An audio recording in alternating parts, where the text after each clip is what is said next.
সুপ্রিয় শিক্ষার্থীরা, আজ ক্লাস নিচ্ছেন Tapan sir, MSS B.Ed first class English teacher and owner www.kcp.com। কাঠের পা। আজকে আছে ষষ্ঠ শ্রেণীর কাঠের পা। লিখেছেন সৈয়দ আনোয়ারুল হক। আজকে কাঠের পা লিখেছেন আনোয়ারুল হক। এই ছবিটা তোমরা দেখতে পাচ্ছ। ছবিতে দেখো, আজকে তোমরা কি দেখতে পাচ্ছ? আমার বাবা মুক্তিযোদ্ধা। আমার বাবা কি ছিল? আমার বাবা ছিল একজন মুক্তিযোদ্ধা। 9 নম্বর সেক্টরে ক্যাপ্টেন শাহজাহানের নেতৃত্বে এক যে বিশাল বাহিনীর দল গড়ে ওঠে, বাবা ছিলেন তাদের একজন। মানে এখন তোমরা প্রিয় শিক্ষার্থী, আজকে দেখো, আজকে কাঠের পায়ে আমার বাবা ছিলেন একজন মুক্তিযোদ্ধা। আমার বাবা একজন মুক্তিযোদ্ধা ছিলেন। 9 নম্বর সেক্টর নম্বর কত? 9 নম্বর সেক্টরে ক্যাপ্টেন শাহজাহানের নেতৃত্বে, কার নেতৃত্বে? ক্যাপ্টেন শাহজাহানের নেতৃত্বে যে বিশাল মুক্তিবাহিনী দল গড়ে ওঠে, যে বিশাল মুক্তিবাহিনীর দল গড়ে ওঠে। মুক্তিবাহিনী বলতে কি, 1971 সালে যুদ্ধ হয়েছিল, এই যুদ্ধে দেশটিকে হানাদার মুক্ত করার জন্য যে বাহিনী গড়ে ওঠে সেইটা হচ্ছে মুক্তিবাহিনী। বাঙালিরা মিলে যে দল গড়ে তোলে সেটা হচ্ছে মুক্তিবাহিনী দল গড়ে ওঠে। বাবা ছিলেন তাদের মধ্যে একজন। ছিলেন। ক্যাপ্টেন শাহজাহান ছিলেন দুর্ধর্ষ মুক্তিযোদ্ধা। ক্যাপ্টেন শাহজাহান একজন দুর্ধর্ষ কি ছিলেন? মুক্তিযোদ্ধা ছিলেন। বরিশালে বিভিন্ন জায়গায় ছিল তার বাহিনীর তৎপরতা। বরিশালে বিভিন্ন জায়গায় তার বাহিনীর তৎপরতা ছিল। কোন স্থানে তার বাহিনীর তৎপরতা ছিল? বরিশালের বিভিন্ন জায়গায়। তাহলে আমরা জানলাম যে আমার বাবা একজন মুক্তিযোদ্ধা। বাবা কয় নম্বর সেক্টরে কাজ করতো? এখানে লেখা আছে 9 নম্বর সেক্টরে। ক্যাপ্টেন শাহজাহানের নেতৃত্বে যে বিশাল বাহিনী গড়ে ওঠে, বাবা ছিলেন তাদের মধ্যে একজন। ক্যাপ্টেন শাহজাহান কি ছিলেন? একজন দুর্ধর্ষ মুক্তিযোদ্ধা। বরিশালের বিভিন্ন জায়গায় তার বাহিনীর তৎপর ছিল। বরিশালের বিভিন্ন জায়গায় কোন বাহিনীর তৎপর ছিল? ক্যাপ্টেন শাহজাহানের মুক্তিযোদ্ধা বাহিনীর তৎপর ছিল। পাকিস্তানি হানাদার বাহিনীর উপরে যখন তখন আক্রমণ চাইলে ক্যাপ্টেন শাহজাহান তাদের গ্রুপ তাদের নাজার করে তুলতেন। কি বলেছে? পাকিস্তানি হানাদার বাহিনীর উপরে যখন তখন আক্রমণ চালিয়ে, পাকিস্তান হানাদার বাহিনীর উপরে যখন তখন আক্রমণ চালিয়ে ক্যাপ্টেন শাহজাহান ও তার গ্রুপ তাদের নাজার করে তুলতেন। বাবা ছিলেন খুব নামকরা মুক্তিযোদ্ধা। বাবা ছিল খুব নামকরা মুক্তিযোদ্ধা। তেমনি সাহসী। তেমনি কি ছিল? সাহসী। বাবা বয়সে বড় হলেও ক্যাপ্টেন শাহজাহান বাবাকে অত্যন্ত স্নেহ করতেন। বাবা বয়সে বড় হলেও ক্যাপ্টেন শাহজাহান বাবাকে অত্যন্ত স্নেহ করতেন। একবার কি হলো, খালের ওপারে ক্যাম্প বসালো পাকিস্তানি মিলিটারি। খালের ওপরে ক্যাম্প বসে পাকিস্তান মিলিটারি। কোথায় ক্যাম্প বসিয়েছিল? খালের ওপরে। কারা বসিয়েছিল? পাকিস্তান মিলিটারি। তাদের সঙ্গে অনেক রাজাকার। রাজাকার বলতে তোমরা বোঝো? রাজাকার হচ্ছে বাংলাদেশের কিছু দুষ্কৃতকারী যারা এদেশকে মুক্তি চায় না, পাকিস্তানের সাথে সখ্যত হাত মিলিয়ে তাদের কাজ করে। তারা রাজাকার। তারা হচ্ছে দেশের শত্রু। রাজাকাররা তখন অবস্থা খারাপ বুঝে মিলিটারির সাথে ঘুরত। রাজাকাররা তখন কি করত? অবস্থা খারাপ বুঝে মিলিটারির দেশে, মিলিটারি বলতে আর্মি, তাদেরকে আর্মি যুদ্ধ করে তাদেরকে আর্মি বলে, মিলিটারির সাথে ঘুরতো। ভাবতো বুঝি অস্ত্রের সাথে সাথে থাকলে তারা নিরাপদ থাকবে। তারা ভাবতো কি অস্ত্রের সাথে থাকলে তারাও নিরাপদ থাকবে। যাই হোক, ক্যাপ্টেন শাহজাহান স্থির করলেন রাতের বেলা খাল পেয়ে তাদের আক্রমণ করবেন। ক্যাপ্টেন শাহজাহান কি করলেন? স্থির করলেন যে রাতের বেলা খাল পেয়ে তাদের আক্রমণ করবেন। সেই হিসেবে আমার সাহসী বাবাকে আগের দিন ডেকি করতে পাঠানো হলো। বাবার পরিবেশ জ্ঞান ছিল খুব তীক্ষ্ণ। পরিবেশ জ্ঞান ছিল খুব তীক্ষ্ণ। সন্ধ্যেবেলা গোপনে খাল পার হয়ে বাবা ওপারে গিয়ে দেখলেন বিস্তীর্ণ মাঠ। সন্ধ্যার বাবা কিভাবে খাল পার হলো? গোপনে। ওপারে গিয়ে দেখলেন বিস্তীর্ণ মাঠ। বাবা জঙ্গলের ধার ঘেঁষে মাঠ পার হতে লাগলেন। আর সেই সময় হলো বিস্ফোরণ। বিশাল বিস্ফোরণ। বিরাট আওয়াজ হয়, সেটাকে বিস্ফোরণ ধরে। হয়তো বোম কিংবা মাইন বা কোনো কিছু এর যে শব্দ হয় সেই বিস্ফোরণ, সেটাকে বিশাল শব্দ হয়। মাঠের দুধারে ছিল মাইন পাতা। মাঠের দুধারে কি ছিল? মাইন পাতা, যা বাবা ঘূর্ণাক্ষর টের পাননি। মাইনের ওপরে সশে পা ফেলতেই বিস্ফোরণে বাবার পা দুটি পা হাঁটুর উপর থেকে উড়ে গেল। বাবা জ্ঞান হারালেন। বাবার পেছনে ছিলেন আর একজন মুক্তিযোদ্ধা। তিনি বাবাকে টেনে হিঁচড়ে নিয়ে গেলেন গহীন জঙ্গলের ভেতরে। সেখান থেকে পরে তাদের উদ্ধার করা হলো। বাবার মুক্তিযোদ্ধার জীবনের সেখানে ইতি হলো। সেখানে হইলো ইতি, ইতি মানে কি, শেষ হলো, সেখানে শেষ হয়ে গেল। ঘটনার পর বাবাকে সীমান্তে ক্যাম্পে পাঠিয়ে দেওয়া হলো। দীর্ঘদিন চিকিৎসা হলো বাবার। দুটো নকল পা তৈরি করে দেওয়া হলো বাবাকে, কাঠের নকল পা, দুটো নকল পা তৈরি করে দেওয়া হলো। সেই পা দুটো কি, কাঠের পা। তাহলে আজকে আমাদের পাঠের বিষয় হচ্ছে কি, কাঠের পা, কাঠের নকল পা। আজকে আমরা এই ষষ্ঠ শ্রেণীর আনন্দবাদ বাংলা দ্রুত পঠন বইতে ক্লাস নিচ্ছি। আনন্দপাঠে ক্লাস নিচ্ছেন Tapan sir, MSSB first class and honour www.kgshafi.com এর অনার মালিক। তা শিক্ষার্থীরা, তা আপনার পরবর্তী পৃষ্ঠা পৃষ্ঠা নম্বর 26, তোমরা 26 পৃষ্ঠা বাইর করো তোমাদের বই থেকে, করে তোমরা দেখতে থাকো। 26টা কাঠের পা।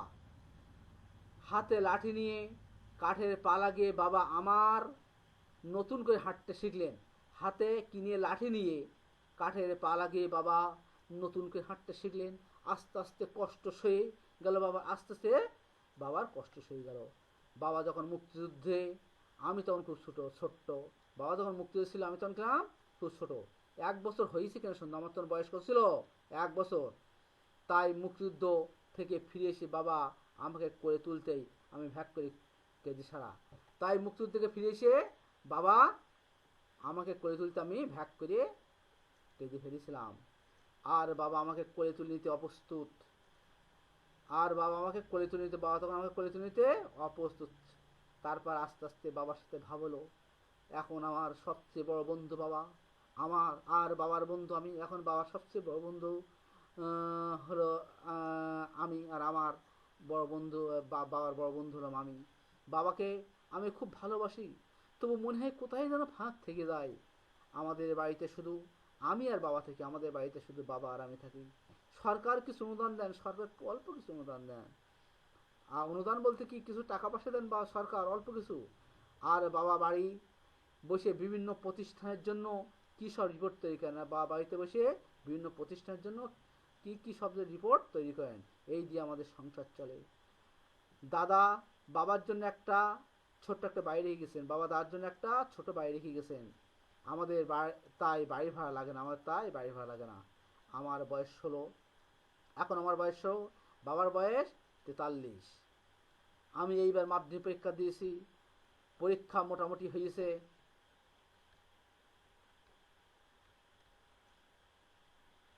পরীক্ষা মোটামুটি হয়েছে, খুব একটা লেখাপড়া করতে আমার মন চায় না। বাবা মন খারাপ করবেন ভয়ে আমি পড়ি। আমাদের বাড়িটা কি নির্জন, খাঁচায় একটা ময়না পাখি পুষেছি।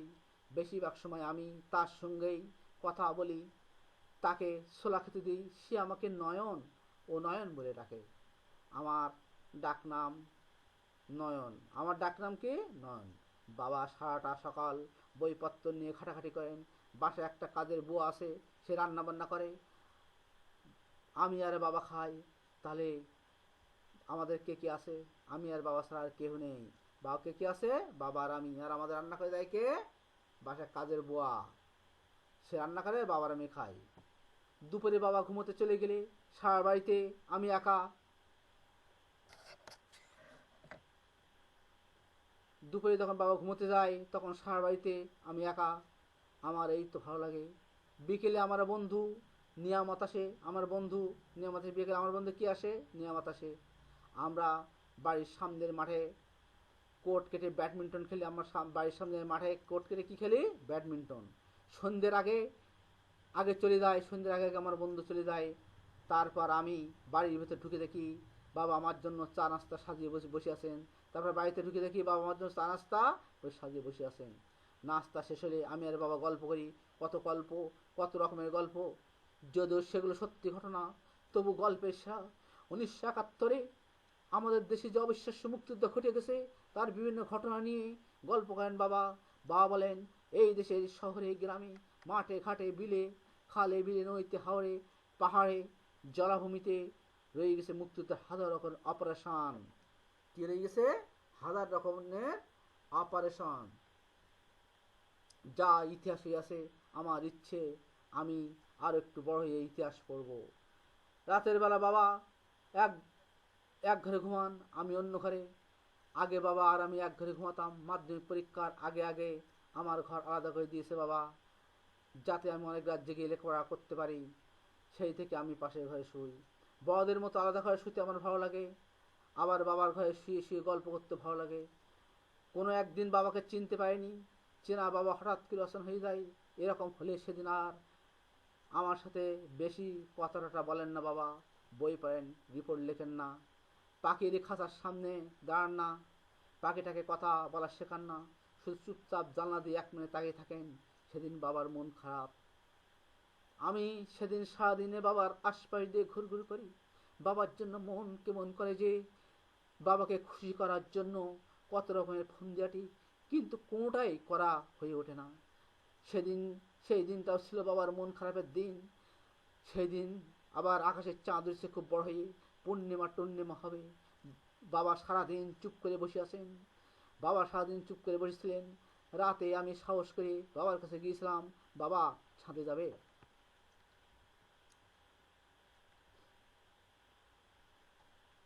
বাবা আমার মুখের দিকে চুপ করে কিছুক্ষণ তাকিয়ে তারপর বললেন, কেন? বাবা আমার মুখের দিকে চুপ করে কিছুক্ষণ তাকিয়ে তারপর বললেন, কেন? আমি ঢোক গিলে বললাম, এই এমনি। আজ অনেক বড় চাঁদ উঠেছে তো, অনেক আলো আকাশে। কি ভেবে বাবা বললেন, চল। তারপরে বাবা অনেকক্ষণ ধরে বসে বসে তার নকল পা দুটো লাগালেন, কাঠের পা। হাতে লাঠি নিলেন। তারপর একটু একটু করে হেঁটে দোতলায় সিঁড়ি বেয়ে ছাদে উঠলেন। অনেকক্ষণ লাগলো বাবার উঠতে। বাবার পেছনে পেছন আমিও ছাদে উঠলাম। ছাদের উপর লম্বা লম্বা সিমেন্টের ঢালাই। একটা ঢালাইয়ের আবর্জনা পরিষ্কার করে আমি আর বাবা বসলাম। আমাদের মাথার উপরে চাঁদ তখন হাসছে। চাঁদের হাসি দেখে আমারও খুব হাসি পেল। আমি হেসে বাবাকে বললাম, সুন্দর আলো তাই না বাবা? বাবা বললেন, সুন্দর। এরপর বাবা চারিদিকে তাকিয়ে দেখতে লাগলেন। আমাদের বাড়ির পাশে মন্টুদের বাড়ি, তার পাশে সত্যদের বাড়ি, তার পাশে মেইনাদের বাড়ি। বাড়িগুলোর পরে লম্বা রাস্তা যতদূর চোখ যায় চলে গেছে। রাস্তার পাশে খোলা মাঠ। রাতের বেলা একটু কুয়াশা জমে যেন সেটাকে তেপান্তরের মাঠ বলে মনে হচ্ছে। সেটাকে তেপান্তরের মাঠ বলে মনে হচ্ছে।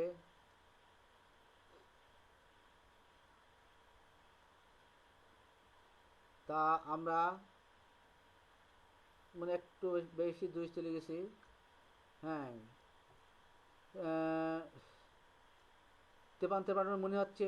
আমাদের বাড়ির সীমানার ভেতরে আম আর কাঁঠালের গাছ। আমাদের বাড়ির সীমানার ভেতরে কি? আম আর কাঁঠালের গাছ। কি গাছ? আমার কাঁঠালের গাছ। গেটের পাশে সাদা ফুলে ভরা কামিনী গাছের ঝাড়। গেটের পাশে কি আছে? সাদা ফুলে ভরা কামিনী গাছের ঝাড়। কোন গাছের ঝাড়? কামিনী গাছের ঝাড়। একটা কাঠবাদামের চারা ছাতার মতো ডানা মেলে আছে উঠোনে। বাতাসে ফুলের মৃদু সুঘ্রাণ। বাবা চারিদিকে ঘুরে ঘুরে দেখে বললেন, সুন্দর আমাদের দেশটা। আমি চুপ করে থাকলাম।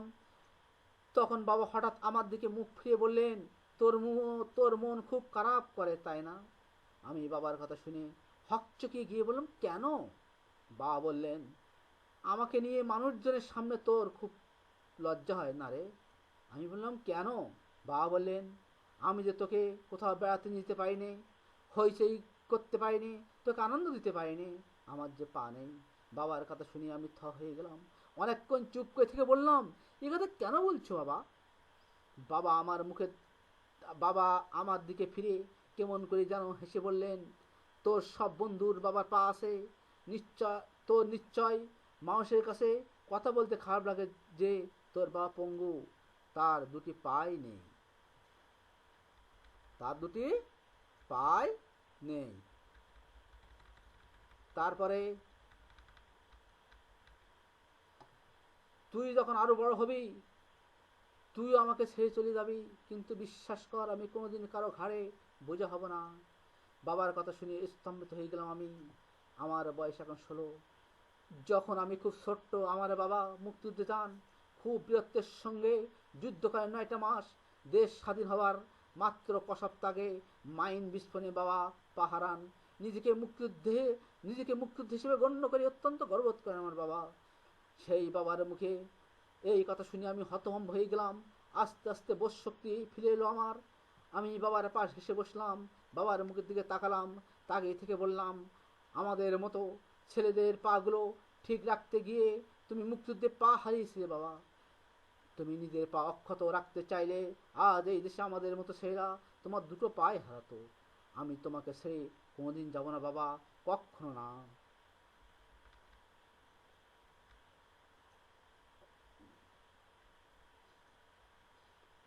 আমার কথা শুনে মনে হলো বাবার কাঠের পা দুটো কেমন যেন থরথর করে কেঁপে উঠল। অবশ্য এটা আমার চোখের ভুল হতে পারে, কাঠের পা কি কখনো আবেগে কেঁপে উঠতে পারে?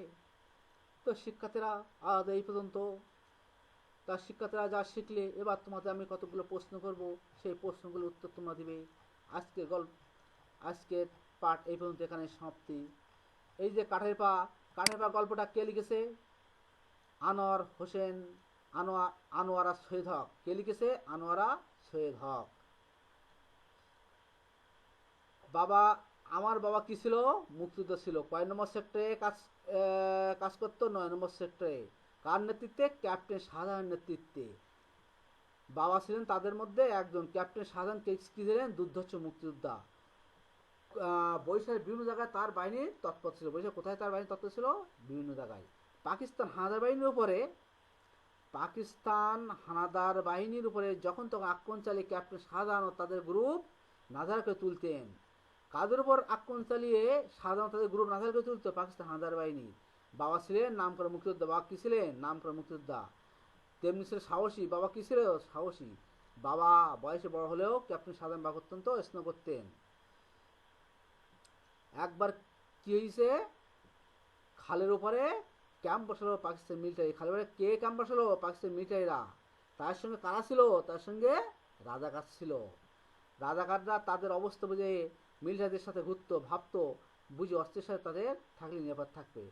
যাই হোক, এখানে আরো কিছু প্রশ্ন এখানে তোমার ভেতর থেকে আমি করছি, তোমরা সেই প্রশ্নগুলো ভালো করে দেখবে। কে আমার বয়স কত? 16 বছর। বাবার বয়স কত? 43। আমি এবার কি পরীক্ষা দিয়েছি? মাধ্যমিক পরীক্ষা দিয়েছি। পরীক্ষা কেমন হয়েছে? মোটামুটি ভালো হয়েছে, তাই না?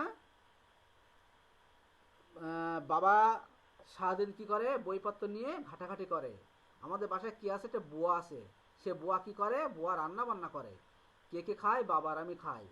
দুপুরে বাবা ঘুমোতে চলে গেলে সারা বাড়িতে আমি একা থাকি। আমার এক বন্ধু আছে, বন্ধুর নাম কি? সে বন্ধু আছে, তার নাম হচ্ছে নিয়ামত। বন্ধু আমি কি খেলি? ব্যাডমিন্টন খেলি। বন্ধু কখন চলে যায়? সন্ধ্যের আগে চলে যায়। সন্ধ্যের সময় বাইরে এসে কি করি? বাইরে এসে দেখি বাবা চা নাস্তা সাজে বসে আছেন। তারপরে নাস্তা শেষে কি করি? বাবার সাথে গল্প করি। আচ্ছা, রাতের বেলা বাবা কোন ঘরে ঘুমান আর আমি কোন ঘরে ঘুমাই? বাবা এক ঘরে, আমি আর এক ঘরে। দুজন দুই ঘরে ঘুমাই।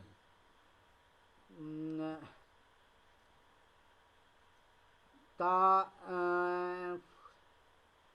শুধু জানলা দিয়ে বাবার মন খারাপ হয়। আমি সেদিন বাবা দিয়ে ঘুরঘুর করি, কেমন বাবাকে খুশি করার জন্য ফোন দিয়ে। একদিন আমি কি করি? বাবাকে খুশি করার জন্য কি করি? ফোন দিয়াটি। কি ফোন দিয়াটি? বাবাকে বলি বাবার মন খারাপ, আকাশ সেদিন কি আকাশে চাঁদ উঠেছে, পূর্ণিমা পূর্ণিমা হবে। তখন কি সেদিন কি হবে? পূর্ণিমা হবে। তা বাবাকে আমি বলি বাবা ছাদে যাবে? বাবা আমাদের তাই বলেন কেন? আচ্ছা, ছাদের উপর কিসের ঢালাই? ছাদের উপর লম্বা লম্বা সিমেন্টের ঢালাই। ঢালাই এর আবর্জনা পরিষ্কার করে কে কে কে বসলাম? আমি আর বাবা বসলাম। মাথা তখন কি হাসছে? চাঁদ হাসছে। চাঁদে হাসি দেখে আমার কি পেলো? খুব হাসি পেলো। আমাদের বাড়ির পাশে কাদের বাড়ি? মন্টুদের বাড়ি। তার পাশে কাদের বাড়ি? সত্যদের বাড়ি। তার পাশে কাদের বাড়ি? মেরিনাদের বাড়ি। রাস্তার পাশে কি? খোলা মাঠ। রাস্তার পাশে খোলা মাঠ।